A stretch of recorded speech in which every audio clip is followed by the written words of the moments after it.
Uh, Good afternoon, everyone, and welcome to the 13th Chambers for Sustainability webinar. I can't believe we're already at 13, but really just so many successful stories from chambers around the world. And today we're going to hear from even more of them who are just leading the way in sustainability. My name is Michelle Thatcher. I'm the CEO and co-founder of the U.S. Green Chamber of Commerce, and I would love to introduce you to Jesse Donkrans, who is our Chambers for Sustainability Coalition Manager. And I'll hand it over to you, Jesse. Thank you, Michelle. Thank you to all the attendees. And of course, thank you to all of our wonderful speakers we have today. We're really excited about our event today. We're going to be hearing from 3 chambers stretching literally across the U.S. that represent some of the most ambitious and successful sustainability programs we've seen anywhere in the world. And we're really excited for them to share their stories with all of you here in the audience. We'll be recording this event. You can also contact, if you'd like to talk to the speakers more, you can message them and ask for their information after. That's obviously up to them if they'd like to create that relationship, but that is a goal that we do strive for at these events, to kind of create these partnerships, to create these collaborations that will bring all of our chambers collectively more into the green movement. Before we get started, I'd like to briefly introduce our team, the Chambers for Sustainability team. My name is Jesse Donkrans. I'm joined today by Ananya Krishnan, who is our Sustainable Business Research and Media Coordinator, and who will be sharing some moderating duties with me this afternoon.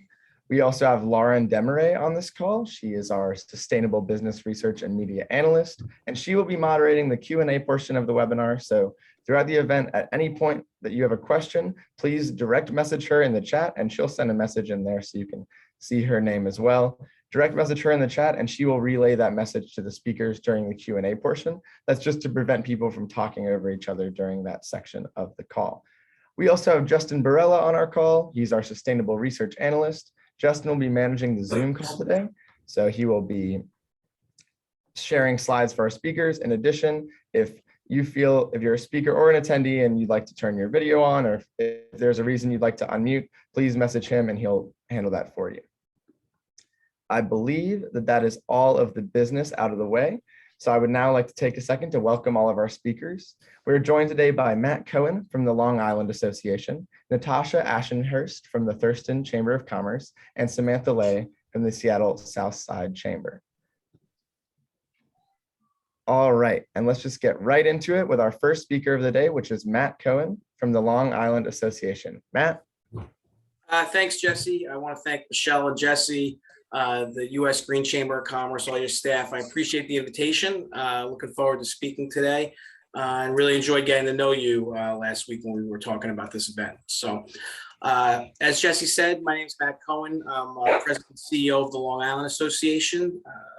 I actually just became President and CEO last May. Before that, I was Vice President of Government Affairs and Communications for about 10 years. And then got promoted when my predecessor left. So it's been a little bit of a whirlwind, but I will tell you that one of the things that this whirlwind has included is a real prioritization of offshore wind and renewable energy. So with that, Jesse, next slide, please. So for those of you who may not be familiar with Long Island, we have almost 3 million people. It's larger than 15 states. We have about 100,000 small businesses on Long Island, which is about 90% of all businesses on Long Island. So, we refer to as really the backbone of our economy here. We have a lot of municipalities and jurisdictions that overlap. We have 2 counties, Nassau and Suffolk County. We have 13 towns, 2 cities, 97 villages, 127 school districts. And it's so much fun trying to get stuff done when you have that many overlapping jurisdictions. Next slide, please. So at the LIA, we essentially function as the region's Chamber of Commerce. We're a business organization, a 501c6 non-for-profit trade association. We're nonpartisan. as well as non-for-profit. And we have thousands of members from small businesses to big businesses. And we have a number of what we call member strategic committees that cover different topics. So for example, we have an economic development infrastructure committee. We have a small and mid-sized business committee. We have several others, but we have two key, green committees, so to speak. We have an energy and environment committee. And for the first time since I became president, for the first time, we created a brand new committee dedicated solely to offshore wind. While we used to handle offshore wind issues through our energy and environment committee, we are putting such a prioritization, such a premium on offshore wind that we created its own separate committee dedicated solely to exploring offshore wind. Both committees are chaired by CEOs or former CEOs of energy companies and other businesses. We have a lot of energy companies as members, and our energy and environment committee and our offshore wind committee are usually now the most well attended. Our membership is very interested in energy issues, as is Long Island as a whole and Long Island's business community. For example, the Energy Environment Committee is chaired by Jen Garvey, who's a top executive at Ørsted, the offshore wind developer, which is on our board. It's also co-chaired or vice co-chaired as well by John Bruckner, who is a big executive at National Grid, who's also on our board. And they actually just won one of the auctions in the federal bite along with another developer. So even though they're a natural gas company, and they, at least on Long Island, they're a natural gas company, and they're the electric company in other parts of New York State, they're getting in the offshore wind space as well. And then we have Dave Sheeran, who runs Empower Solar, a big solar company on Long Island, as a vice chair, as well as somebody else whose name escapes me, but I promise you they're important and they're involved in the energy space. And for offshore wind, it's chaired by someone named Bob Cattell, who's basically a legend in the energy industry in New York State. He used to run Brooklyn Union Gas, which became Keyspan, which became National Grid. And now he's very involved in offshore wind. He chairs the Offshore Wind Consortium here on Long Island. It's a state-created entity, as well as the Advanced Energy Research and Technology Center in Stony Brook. So I've name dropped enough energy people. That was probably pretty boring, but I got on a roll. I didn't want to exclude anyone. So the point is, we have this offshore wind committee now. We're trying to educate and engage the business community on these issues. We invite major speakers. We've had the president CEO of NYSERDA recently, Doreen Harris. We've had an offshore wind committee meeting about supply chain issues and how to get involved in the supply chain, how to become a subcontractor for these developers, what it'll mean for Long Island, particularly if you're MWBE. I don't know if that term's universal throughout the country, but in New York, it's minority and women-owned business enterprises. Next slide, please. I caught you napping. Justin. I apologize, it's not working. My flow's ruined. I'm just kidding. I have the slides in front of me. So why are we? So Long Island is the largest chamber, a chamber of commerce and business organization on Long Island. So why are we engaged in clean energy jobs, the clean energy industry? Why is a business organization not automatically taking the side of big utilities and trying to do more on oil and natural gas? Because to us on Long Island, you could see it from our name and from the map, right? We're an island. So in a lot of ways, our environment is our economy. Our energy future on Long Island is our economy.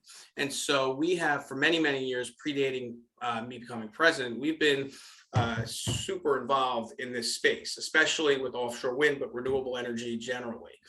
Because in our opinion, we have a unique, Long Island, again, it's an island, right? So we're uniquely situated to really capitalize on all of the potential benefits of this emerging industry of offshore wind and all the supply chain opportunities that come with it, particularly for small businesses. So we are big supporters of offshore wind and the clean energy jobs it's going to create, the clean energy industry we're growing on Long Island, the new technologies that are emanating from a lot of our research and academic institutions that are related to offshore wind. And, I think the Russian invasion of Ukraine has obviously shown us a lot of things, and it's heartbreaking, but it's also shown us again, as if we need another reminder, that we have to reduce our reliance on fossil fuels. Look what's happening at the pump right now. And now folks are calling for suspension of the gas tax, both federally and state, even though that tax goes to funding a lot of infrastructure and transportation needs. People are really wiped out. If you look at what the business community, what's happened to them since COVID, whether first they had lockdowns, right? Then they had restrictions, then they had unruly customers who don't want to wear masks. And now all of a sudden the small business owners, the mask police. And just as we're recovering from this economic downturn, what happens? We got inflationary pressures, we have supply chain issues, we have inability to find employees, and now we have problem at the pump. So these are all things that show us we have to continue decarbonizing our energy mix. It's a priority for us. New York State has one of the most ambitious climate change laws in the country, so we're going to be mandated to be doing this anyway. But what I like to say, we like to say at the LIA is, from crisis comes opportunity, right? So let's not let this is an opportunity for us to engage, to further foster a clean energy economy and these new jobs. Next page. I'm going to jump ahead of you. So, just to give it some national and statewide context, I'm sure a lot of you saw that BOEM had an auction in the New York Bight with $4.37 billion brought in. That is insane. It just shows you that these companies think that offshore wind's a good bet, right? They're not going to invest this much money unless they think they're going to get a return on that investment. So the first offshore wind farm being constructed on the waters off of Long Island is happening right now by Ørsted with Eversource as the transmission company. They're both LIA board members. And there's 3 more planned in the pipeline. It's, 2 of them, 2 big ones by Equinor, another big offshore wind company that won a big New York State RFP for offshore wind. They're also a member. And again, I said it before, the New York State Climate Leadership and Community Protection Act mandates that New York State get to 70% renewable energy by 2030. That's a big number, big percentage. So we're going to have a lot of work to do. Next slide. And so, at the LIA, Long Island Association, we have, several big priorities, right? Whether it's about affordability for young professionals and young families so they can, and the businesses so they can stay on Long Island and they want to be on Long Island. We talk a lot about small businesses and supporting them. We talk a lot about trying to foster a more equitable economy, a more diverse economy. But one of the other big ones that we always talk about is we want to make Long Island the offshore wind capital of the country. Now, I know we have some competition from places like New Jersey, Massachusetts, and other places, especially on the East Coast. But, I think Long Island's in a unique position. It has the support of the business community, has the support of labor, because these are jobs that's going to go to a lot of union folks. And again, I think this is like the type of, it's still an emerging industry that we have only begun to really scratch the surface at. So, as a business organization, we think offshore wind is critical, again, both for our environment, but also because it's going to be an economic engine for Long Island and the whole state and really the whole country. And with that, if anyone has any questions for me, I'm happy to answer them at the end. Thank you so much, Matt. I just want to take a moment to commend you on all the work you've done to take that extra step. I think it is a tendency of many business organizations, many chambers that we've researched, to, even when facing environmental crises like we all see every day, even when facing these rising fuel prices, to continue with the mindset of we need to get while the getting's good. Keep producing as cheaply and as quickly as possible to try to get all these short-term gains as fast as possible and benefit the businesses that way. I think that this is one of the most forward-thinking goals I've seen, and it's great to hear that there's so much support coming from the community and across all sections of Long Island. So thank you so much for your advocacy work, and thank you for speaking today. Thanks, Jess. You got it. Appreciate it. Up next, and also please remember to send any questions you have for Matt or any of our speakers to Lauren in the chat. Up next, coming from the Thurston County Chamber of Commerce, in Washington State. So the other side of the country, we've got Natasha Ashenhurst, the Communications Director at Thurston County Chamber. Great, thank you for having me, Michelle and Jesse. I really appreciate it. Justin, I'm going to ask if you can go ahead and share my slides. I think that might help prevent my user error. And it looks like we also have Crystal Barkus on the call, who is from the Thurston County Chamber as well.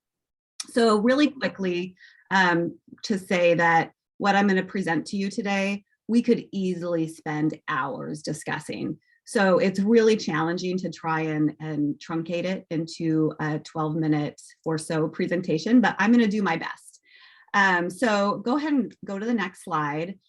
Just real quickly, you know, the Thurston County Chamber is located in Olympia, Washington. We are the capital city, and the county represents other cities like Lacey and Tumwater and all of the towns in our county. And so the mission, we grow prosperous economies and vibrant communities by connecting people, ideas, and resources.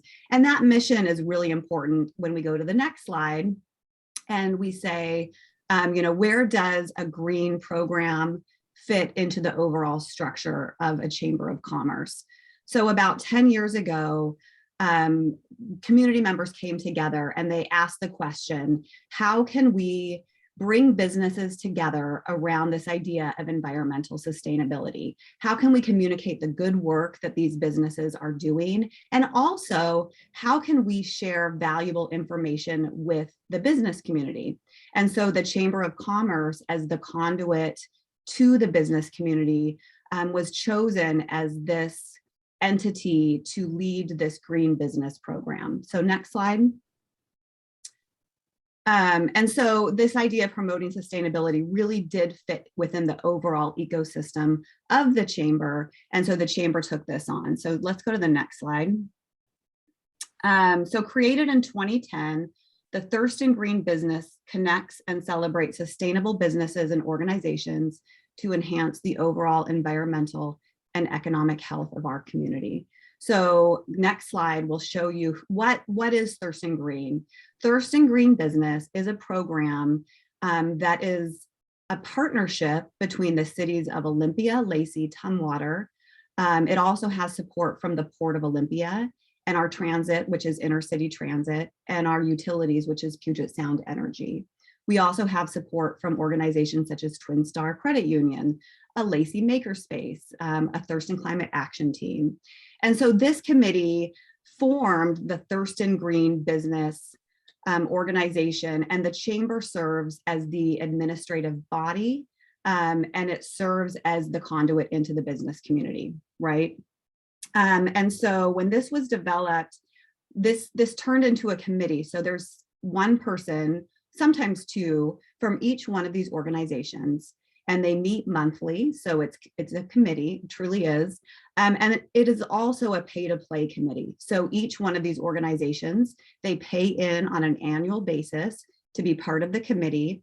And what that allows is for the chamber to administratively support this program. So what does that look like? And let's see if we go to the next slide. Sometimes I can't even remember what I've done. So one thing that we have is we have a dedicated Thurston Green Business website. And what the program entails is annually, there's an application that opens January 1st. It closes on March 15th. So we just closed this year's designation program. And we have different categories such as transportation and commute trip reduction. We have waste reduction and recycling. We have sustainable product life cycle. We have social performance indicators. We have green business practices, water conservation, and energy efficiency. And so there are really robust questions that businesses have to answer in each one of these categories, but they only have to pass in one to get their designation for the year. However, they all know that those who have the most cumulative points can be awarded the small business, medium, large, or municipal organization of the year. So this is a lot of people go after this award every year. And this April, we will be honoring 4 different organizations for being Thurston Green Businesses of the Year, as well as over 100 different businesses who received their designation in the program. And so if you pass and you do get that Thurston Green designation, then each one of those, go to the next slide, please.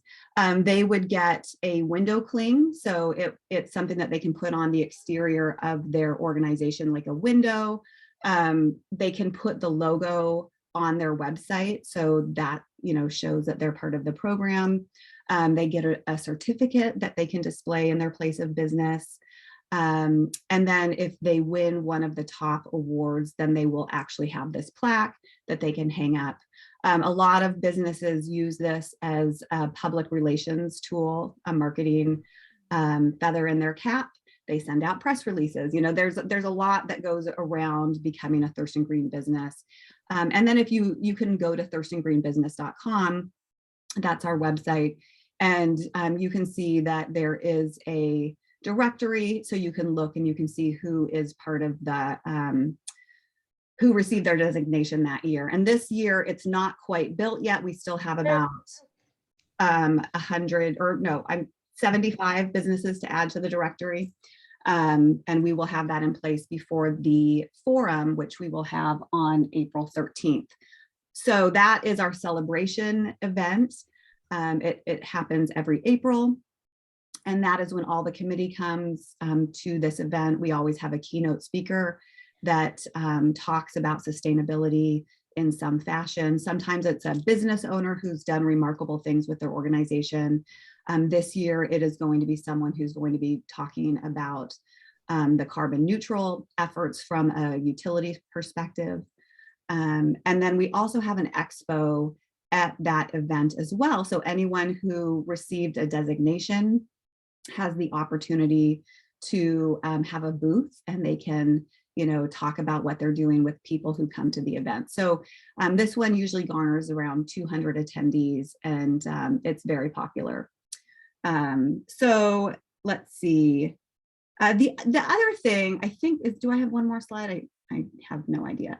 The other thing that's really critical, so the Thurston Chamber was chosen because the Chamber is the conduit into the business community, right? So we are the best organization to share news and information. So there's an outflowing from the committee into the business community. So, for example, if the Port of Olympia has information that they want to push out to the business community, they'll do so through the Thurston Green Business newsletter, through the blog portion of our website, through the Thurston Green Facebook page, right? So it's a conduit of information from the partners into the business community. But the other thing that we found is really valuable is the idea that the committee itself, because they're sitting at the table together once a month, it develops incredible relationships among those committee members. There's just incredible sharing of information. Oftentimes they will do joint communication initiatives. So for example, if the utility wants to do an LED lighting program and really needs to get that information into businesses, you might have the organics person at the city of Olympia tag teaming, and then they can go in and do a door-to-door push together. So we found that happens quite often. And while there's so much valuable information shared through the program to the business community, I think the connectivity that these committee members gain by sitting at the table together in this context has been probably the most beneficial of all of the things that we've done. So we're celebrating our 10th or 11th year. We are excited to have our forum next month. One thing that's incredible that I always enjoy is when we do get all of those applications, we review them as a committee, and it's so empowering to see what incredible things these businesses are doing to become more sustainable, to reduce their water consumption, their energy consumption. It's just incredible what businesses are doing in our area, and we love celebrating them. So I think that is all I wanted to share today, but I really do look forward to questions when we open it up at the end of the session. So thank you. Thank you so much, Natasha. Everybody, please feel free to send Natasha questions. I really am looking forward to what I think will be a really robust discussion during the Q&A period. I'd also, before we move on, I'd like to take a moment to recognize and commend you, and also Crystal Barkas, who I see is on the call as well, for your work, not only in environmental sustainability, but in social sustainability through your partnership with South Sound BIPOC, which is helping to BIPOC-owned businesses network and achieve success. We truly believe that for a truly sustainable community to exist, everyone has to have access to it. Everyone has to be able to succeed within it. So thank you so much for your work in ensuring that everyone has a seat at that table and can establish those relationships. Absolutely. That. All right, I will now introduce Ananya, who will introduce our final speaker. Ananya? Jesse. Hi, everyone. So our last speaker today will be Samantha Lay, the Executive Vice President of the Seattle Southside Chamber of Commerce. Thank you so much. As Ananya said, I am the Executive Vice President for the Seattle Southside Chamber of Commerce, and thank you so much for letting me be here and be a voice for our community. Next slide, please. So some information about the Seattle Southside Chamber. We are a nonprofit service organization supporting economic development and community engagement in the Seattle Southside, South King County area and here in Washington State. We do this through equitable programmatic work and action. And 3 areas that we focus on is our advocacy, engagement, and promotion. Though we, primarily focus on servicing our communities here in South King County, we are a chamber beyond borders. We have members that reach out to Europe and South America because a lot of our service can benefit members from all over. Next slide, please. So first and foremost, why are green practices in business important? Simply put, thriving nature equals thriving business, which equals thriving communities and businesses. So looking in the image in the background here, you can see a beautiful picturesque scenery of our very famous Mount Rainier, but it's pretty much, this is a landfill. This is a landfill that is one of the largest ones here in Washington State, and it's obstructing the view. What we're trying to do is create diversions of waste from landfills to reduce carbon emissions, to reduce fresh water consumption, and the ball will just continue to roll downhill with increased service bills for our community members and businesses, and it'll affect our natural resources. And so it's really important that we continue to maintain a focus on sustainable business practices. Next slide, please. And so with the Seattle Southside Chamber, how we help with our sustainable green initiatives are bringing together subject matter experts and industry leaders, business owners, and community members to provide insight into the relationship between our businesses and the environment, while focusing on both celebrating and encouraging businesses of all sizes to seek out sustainable practices to support a strong environment and safeguarding against the climate changes. Next slide, please. So we achieve this through education, workshops, and summits. And in the following slides, I'll talk more about what that means. Next slide, please.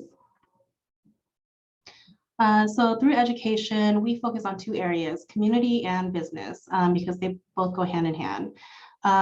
We provide signage that is engaging and easy to read, and looking through the equitable lens, we will translate all of our signage to 21 primary languages that are spoken here in South King County to ensure that we bridge that gap. We also do door-to-door outreach. Sometimes we'll partner with cities to reach out to our local community and ask them what their pain points are and why are there barriers in ensuring we divert away from waste and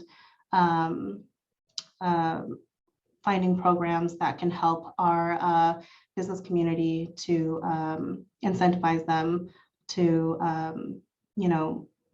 practice some sustainable business practices. We also partner with our waste and recycle management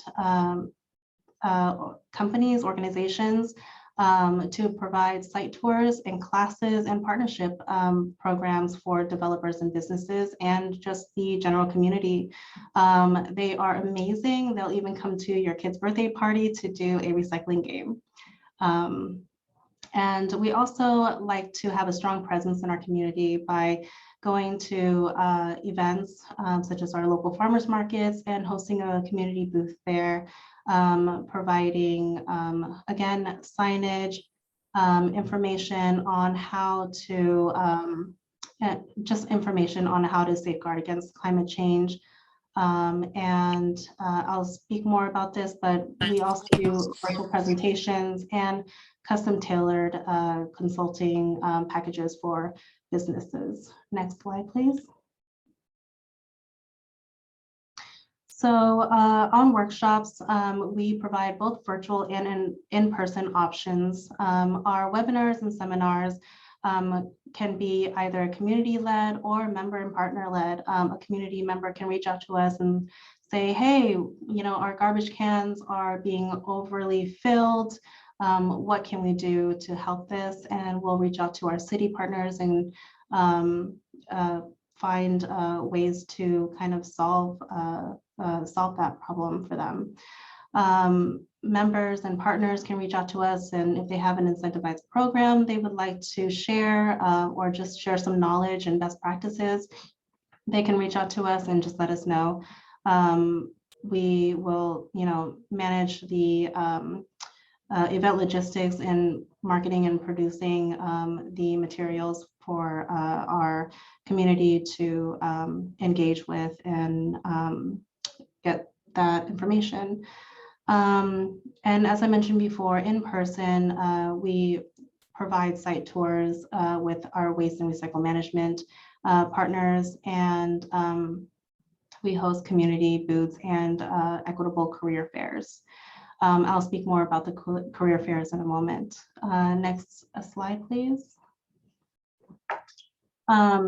We host a really large annual event each year called the Pacific Northwest Sustainability Summit. It brings together subject matter experts into one room to provide insight into the relationship between businesses and the environment and how businesses affect the environment.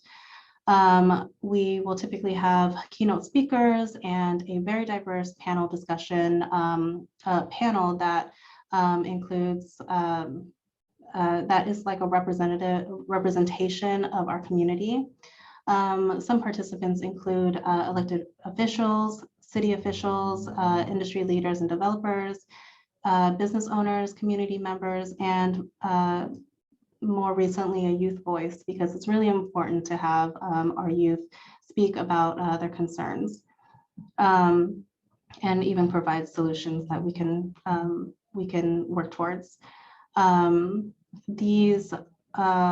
This event offers the opportunity for people to come and network with these subject matter experts, as well as explore different career opportunities within sustainability. Next slide, please. So our focus is to help businesses stay in the green and stay in the black. We, through advocacy and our legislative priorities, climate change is one of our more focused areas where we are a part of a legislative coalition, and we have a representative from the state capitol who will review bills that affect climate change and will kind of flow down and affect our business community and community members. So we can get in front of them and educate them on what they will be, what may end up on their ballot that they need to focus on and vote for. We also develop incentivized programs for developers and business owners to help create a more equitable economy here. And our green career fairs, we don't charge for them. We know that, you know, small businesses and community members are on a different range of different income levels. And we want to make sure that we provide bridges for them to walk across to help with that. And we also focus on collaboration. We are in business for your business, and we believe that we are stronger together. And so we want to bring people together to talk about issues and find ways to solve those problems together. Next slide, please. And again, that is my time. My name is Sammy, and I am really, really happy to be here, and I really appreciate my time. If you have any questions and want to learn a little bit more, please feel free to contact me here with my information on the screen, or come to our website, seattlesouthsidechamber.com, and engage with us on social media. Thank you. Thank you so much, Samantha. I'd also like to take a moment to commend you and your chamber for continually highlighting the balance between sustainability and business, and like you mentioned, incentivizing and helping your members to achieve this balance that's both profitable and sustainable. So thank you. And that concludes for all of our speakers today. We'd like to thank the panelists for sharing about their wonderful initiatives. We firmly believe that with the implementation of programs like these, we can achieve a more sustainable environment and get one step closer to a greener future, because we chambers have a very powerful influence over our business members and therefore communities as a whole. So with this, we can change the course and mindset of our society. Now we are going to move on to Q&A. If anyone in the audience does have any last minute questions, please feel free to message them in the chat to Lauren, who will be directing the questions, and I'll pass it on to her. Just want to say thank you for speaking. All those presentations were great and amazing. So for our first question, directed at all the chambers, has there been any feedback from the community regarding the measures or efforts your chamber has taken to implement sustainability?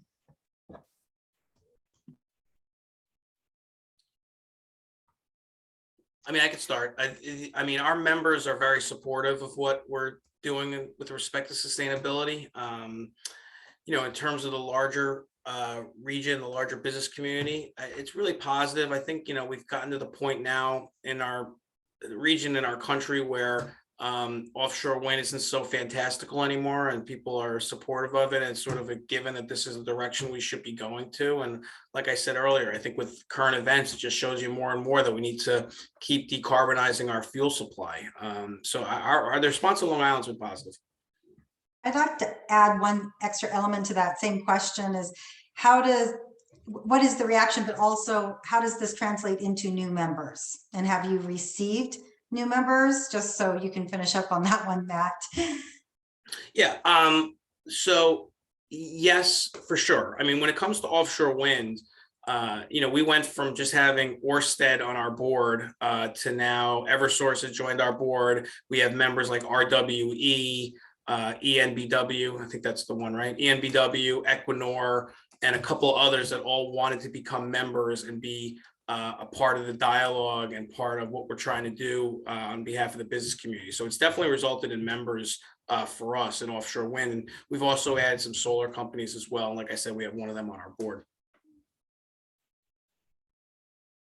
And I think we give an opportunity, like in terms of offshore wind, I think we give some value to those offshore wind companies because we put a lot of the business leaders in the room that they want to be connected with, a lot of the government officials they want to be connected with in the room.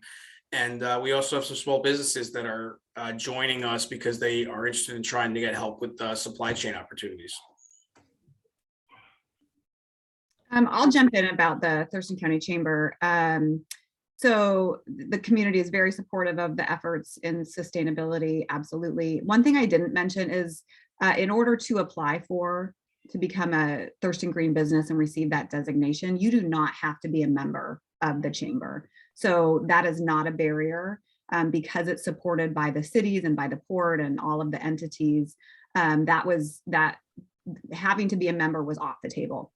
However, that said, once people become a Thurston Green Business, oftentimes that has led to membership in the chamber because it just opens the doors of all, people, especially in Olympia and Lacey and Tumwater, Washington, environmental stewardship, sustainability efforts, those are very important to our members and the community at large.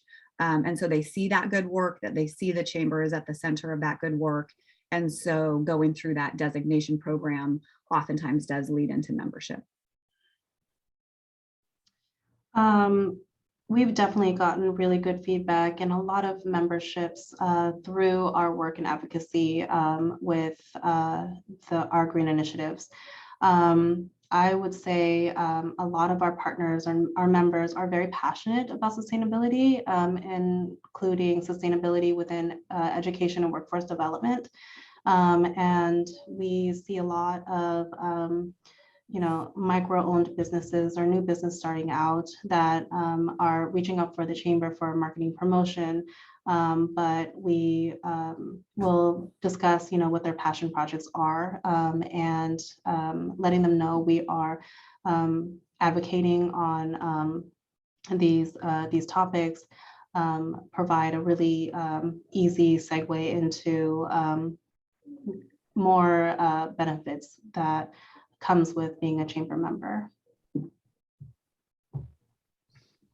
Great, thank you so much. For our next question, what are some other organizations doing similar work in Washington? How do you think we can amplify the chamber movement in regards to sustainability in Washington for the two Washington chambers?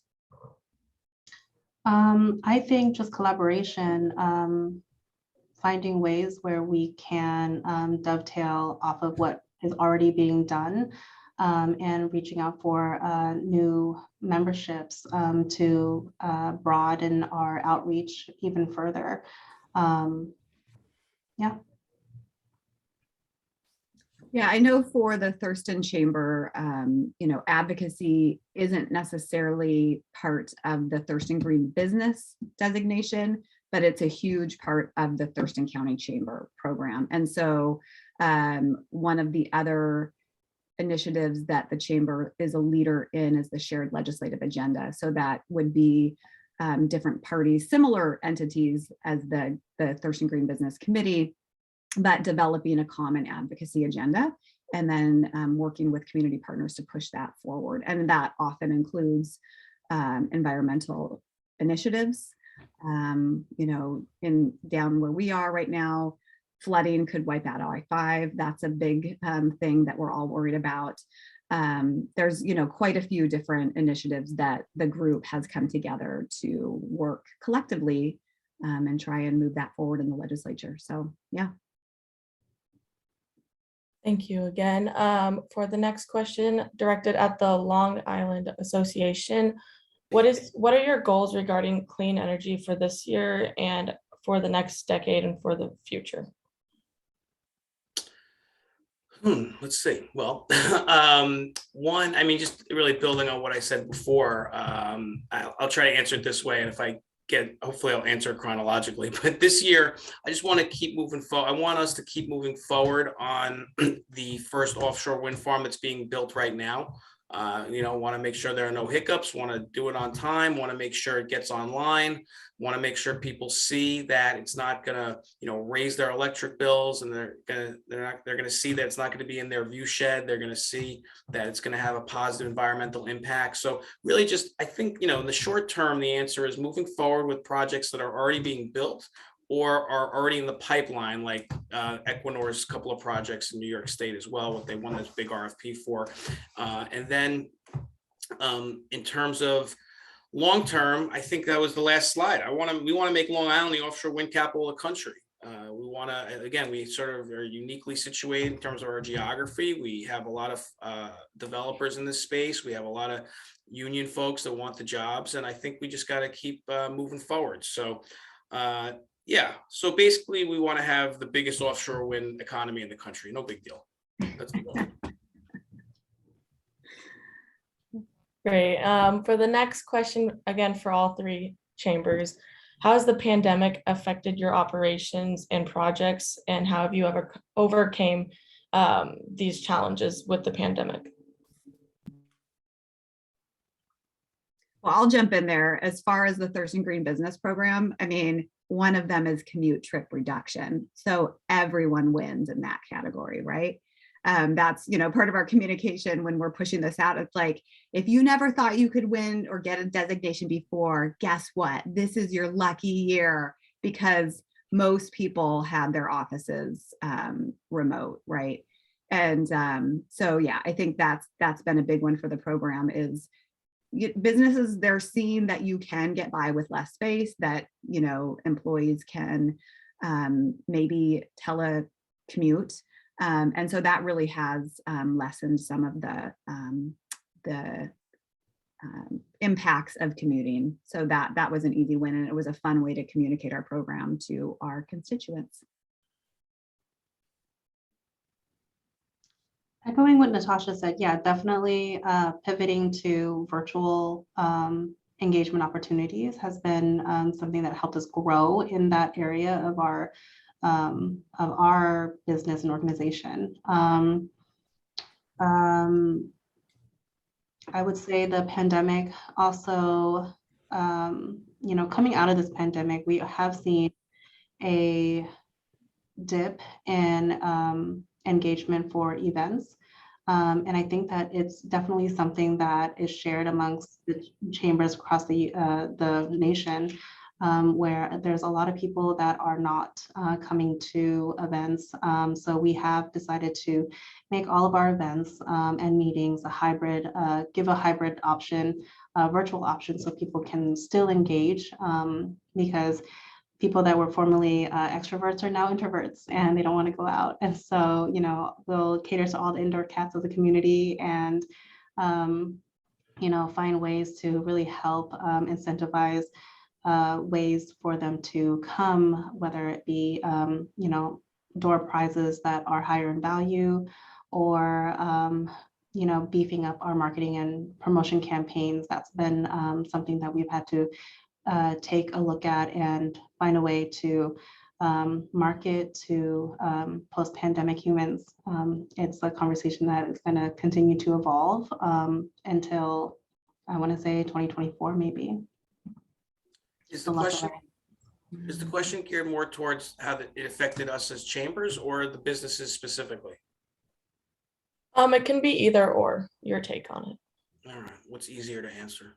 I'm just kidding.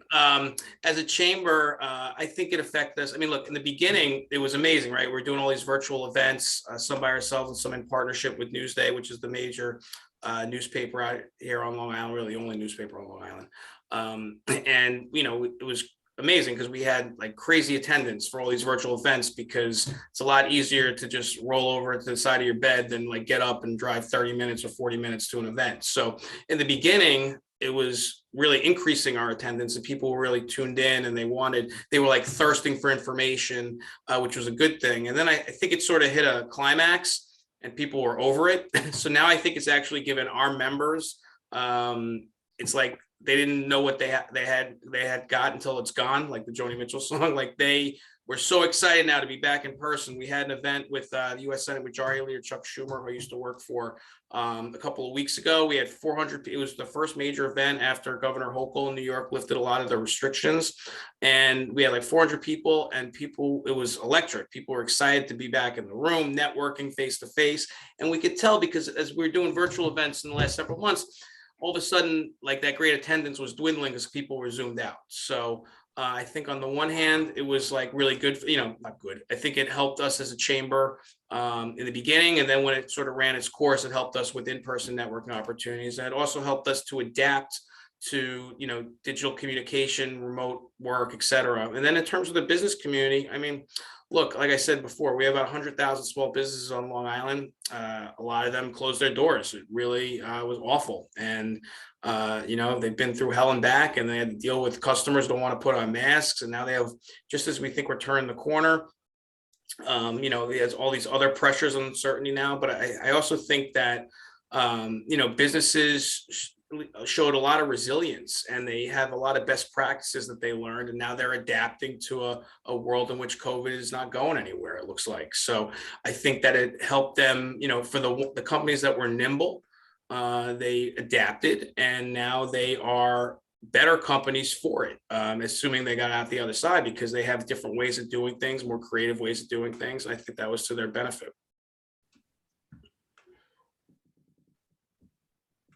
Perfect, thank you. And then for our next question, for all three again, what are some ways your chamber members are taking advantage of your sustainability programs? And what have you seen in your community be the biggest, like how have they benefited the most and changed the most from that? Well, I'll just jump in real quick. I'll just be quick on this one. I think that at least on Long Island, solar panels on the rooftops of businesses and families and individuals has become a lot more common. So I think one, it makes their electric bill less expensive, and two, I think there's a lot of buy-in here on Long Island about trying to go green and reduce our reliance on fossil fuels. And so I think it's we don't really have programmatic efforts geared towards sustainability. It's more advocacy and issue based, and sort of making the case to the business community as to why it's so imperative both to the environment and to our economy. Yeah, I'll jump in. Our businesses who take advantage of the Thurston Green Business program, one thing we notice is the businesses that do it well, this is just one little part of their corporate social responsibility efforts, right? Like this is part of who they are. This is part of their business identity. And so the businesses that are Thurston Green businesses, they seem to attract the labor and the talent and the workforce.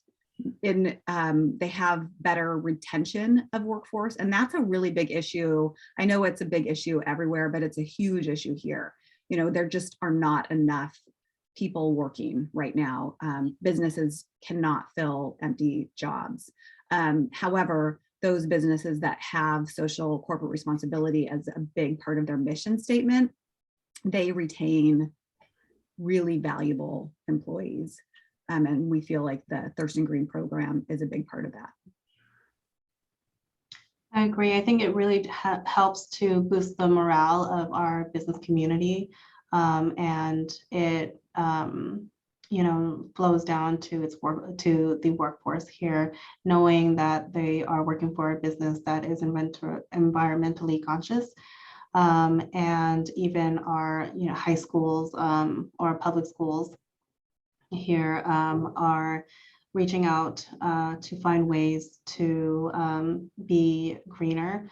More recently, we had a campaign where a few students from a local high school reached out to us and said, we want to put solar panels on our roof. How do we do it? What do we do? Where we go? Who do we talk to? So as conductors and conveners, we connected them to the Port of Seattle, Puget Sound Energy, and Recology. And we went door to door flyering to different businesses to find scholarships and funding for them. We were very proud that I'm really proud to announce that, we are successful, and we received a really large grant to help the students, and they will be installing their first panel at the end of the year. That's amazing.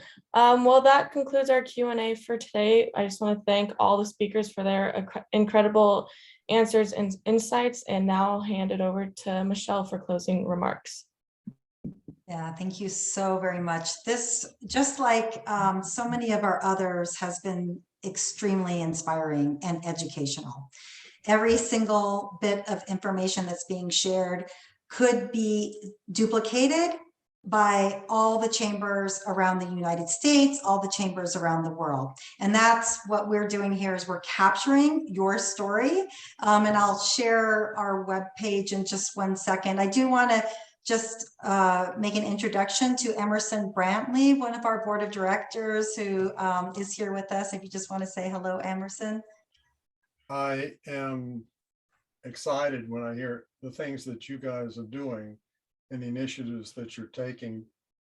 Over the last several years being on the board, Michelle and I have had multiple conversations about how local chambers, just the standard, the normal, the regular, the everywhere in the country, chambers of commerce are really the key, and that green is the new black, and that businesses that start to get sustainability, that it's not an ugly word, that it's something that really matters to them and to their legacy and to their employees and to their community. All of those are things that we've talked about endlessly, and how can we support that? And hearing from you and hearing the things and the initiatives that you're doing is just, it really speaks to that whole approach, that at the end of the day, when we are looking at it and we understand that business and green go together, the initiatives work, and they mean that a business can sustain itself and the community and its employees and its vendors. That's when the tide gets turned. So kudos to each one of you. Loved hearing how these same little ideas are bubbling up and happening all over the country. And that's it's a long time coming, but kudos to each one of you. Thank you for being here today. On behalf of the whole board. Yeah. Yeah, thank you so much. And I know we're out of time, but I wanted to share with everyone our Chambers for Sustainability Coalition page. So it's just on the US Green Chamber website. If one of our team members could just drop this into the URL. If you are looking for past recordings, so we have a video right here that just showcases, like, who are we, what are we doing with this coalition? Because as the US Green Chamber of Commerce, yes, we are working with businesses on an individual level, but we realize that a much more effective way for us to grow is to be able to help transition and celebrate the actions of chambers. And those chambers, because they represent millions and millions of businesses just here in the United States. So that's what each of you are doing. And so please feel free to watch that video with our advisory council. If you're interested, we just had the Reno Sparks Chamber join us, so we're super excited. We're having new chambers join all the time. It's free. We really just ask, that you have a sustainability effort that you're rolling out or have already done so. We invite each of you today to join us. And just another video here just about our webinar series, which is what we're doing. Here are all the recordings that we've done. We just want to share this information. And as Jesse had said earlier to our group, we're going to take each of those different segments and showcase those in addition to these hour-long webinars, because we know that some people might be very interested in a green certification program. Some people might not be on the coastline, so they might not have offshore wind, but they might be interested in solar or other initiatives that are there.